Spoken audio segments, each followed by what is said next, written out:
નમસ્કાર, તમે જોઈ રહ્યા છો મારો અવાજ ન્યૂઝ। આજે વિજાપુર એક સ્કૂલની અંદર સ્વામિનારાયણ સ્કૂલ જે છે ત્યાં એક બાળકી જે બીજા ધોરણમાં ભણે છે, 7 વર્ષની બાળકી સાથે તેના સમાજના અને તેના માતા પિતા દ્વારા એક આક્ષેપ મૂકવામાં આવે છે કે તેને એક સ્કૂલના ITI કરતા છોકરા દ્વારા તેને ઇન્જેક્શન આપીને તેને ફોસલાવીને તેના ઉપર અભદ્ર વર્તન કરવામાં આવતું હતું, જેથી આજે મુસ્લિમ સમાજના લોકો અહીંયા સ્કૂલમાં એકઠા થયા છે અને તેઓની માંગ છે કે આ કૃત્ય કરનાર ઉપર પોક્સોની કલમ લગાવવામાં આવે અને સ્કૂલને સીલ કરવામાં આવે।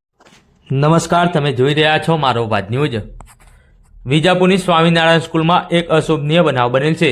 એક બાજુ સરકાર દ્વારા બણગા ફૂંકવામાં આવે છે કે બેટી બચાવો બેટી પઢાઓ। શું બેટી બચાવવાના સૂત્રોનું શું ખરેખર પાલન થઈ રહ્યું છે? દીકરી કઈ બાજુ સુરક્ષિત છે તે એક માતા પિતા માટે મોટો પ્રશ્ન છે। વારંવાર દીકરીઓ પર થતા અત્યાચારોના કિસ્સાઓ આપણા સમાજમાં જોવા મળે છે।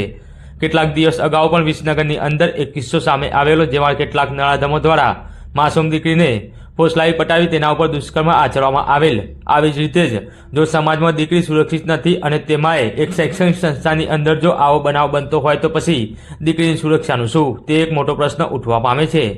વિજાપુરમાં એક મુસ્લિમ સમાજની દીકરી જે બિલકુલ માસૂમ કહેવાય, બીજા ધોરણમાં અભ્યાસ કરતી સ્વામિનારાયણ સ્કૂલની વિદ્યાર્થીની ઉપર તે સંસ્થામાં ITI કરતો વિદ્યાર્થી દ્વારા તેને ફોસલાવીને નશીલા પદાર્થયુક્ત ઇન્જેક્શન આપવામાં આવતું હતું, તેવું દીકરીના માતા પિતા દ્વારા સ્કૂલના સંચાલકો પર આક્ષેપ કરવામાં આવેલ।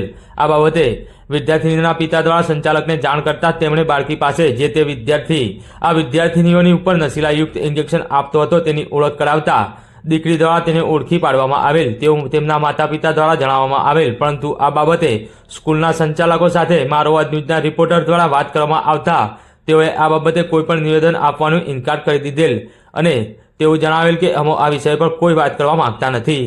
મળતી માહિતી મુજબ મુસ્લિમ સમાજના અગ્રણીઓ વાલીઓ આજે ભેગા થઈને સ્વામિનારાયણ સ્કૂલમાં હલ્લો બોલતા પોલીસ દ્વારા તેમને સમજાવીને મામલો શાંત પાડેલ। આ બાબતે વાલીઓ અને બીજા સમાજના આગેવાનો દ્વારા એવી પણ માંગ કરવામાં આવેલ કે આ દીકરી ઉપર આવું કૃત્ય કરનાર ઉપર પોક્સોની કલમ લગાવવામાં આવે અને જે સંસ્થામાં દીકરીઓ સુરક્ષિત ના હોય, જ્યાં પોતાના માતા પિતા દીકરીઓને સ્કૂલમાં એક સરસ્વતી મંદિર કહેવાય ત્યાં અભ્યાસ માટે મૂકતા હોય, ત્યાં પણ જો દીકરી સરસ્વતી દેવીના મંદિરમાં જો દીકરી સુરક્ષિત નથી તો પછી આવા સંસ્થાને બંધ કરાવી દેવી જોઈએ અને તેના સંચાલકો પર કાયદેસરની કાર્યવાહી થાય તેવી લોકોએ માંગ કરેલ। અહેવાલ અલ્તાફ પઠાણ, વિજાપુર। શું કહેવા માંગુ છો? અમારા બાળકોનું ભવિષ્ય શું? સ્કૂલ શેના માટે હોય કે બાળકનું ભવિષ્ય, બાળકને વિશ્વાસથી અમે મોકલીએ કે બાળકનું ભવિષ્ય શું? અત્યારે હાલ પ્રિન્સિપાલે બધા CCTV કેમેરામાં જે આવેલું બધું ડિલીટ મારી દીધું। ક્યાં કરી તું ગેરઇન્સાફ છે? બાળકે જે આઈડેન્ટિફિકેશન કર્યું છે ને એ બાબતે છોકરાની આઈડેન્ટિફિકેશન થઈ ગઈ છે? હા, ચોક્કસ કરી છે। મારી બેબી બહુ જ હોશિયાર છે, છોકરી બહુ જ હોશિયાર છે અને એને ઓળખી દીધો છે કે આ જ છે છોકરો। પ્રશાસન પાસેથી શું કહેશો? શું આશા રાખીએ? એક પેરેન્ટ્સ તરીકે અમે શું માંગીએ કે અમને ઇન્સાફ જોઈએ, અમે બીજું કશું નથી કહેતા। આગળ પ્રિન્સિપાલ મેડમ બધા જ આજે આ સ્કૂલ બંધ કરી દેવી જોઈએ। અમને પ્રિન્સિપાલ સાહેબોની બી પકડ કરવી જોઈએ કે તમે બાળકોની ધ્યાન ના રાખી, આજે બાળકોને ધ્યાન ના રાખી ત્યારે બાળકની ધ્યાન ના રાખી એમની ટીચરો ને પ્રિન્સિપાલ ને બધાનો હાથ છે। અમારે ન્યાય જોઈએ, પ્રિન્સિપલ ને બોલાવો। हाँ, जे रीतना न्याय होय आ जगह पर हिंदू नो छोकरो हो तो शू था? हिंदू छोकरी हो तो मातलू થઈ જાય તો અમારે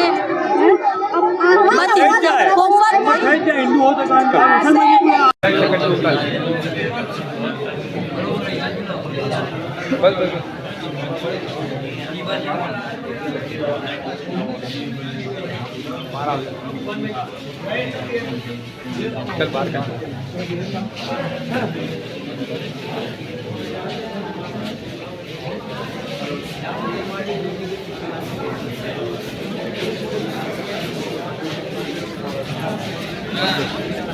दवाखाने का ले लेंगे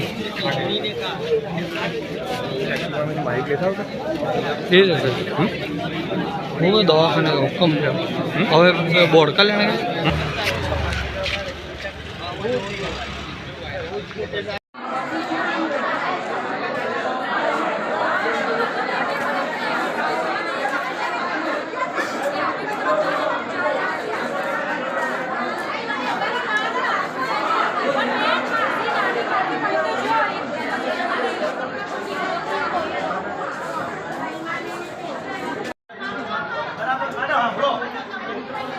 જિમ્મેદારી અમારી જવાબદારી છે.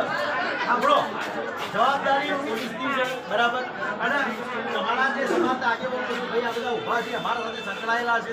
અમે અગાઉ આ રીતે આરોપીઓ પકડેલા છે, પકડવાના જ છીએ કે અમારો કોઈ સગવડો થતો નથી, બરાબર. પરંતુ એનું નોમ સોંગ મળે, એના ઓળખ કે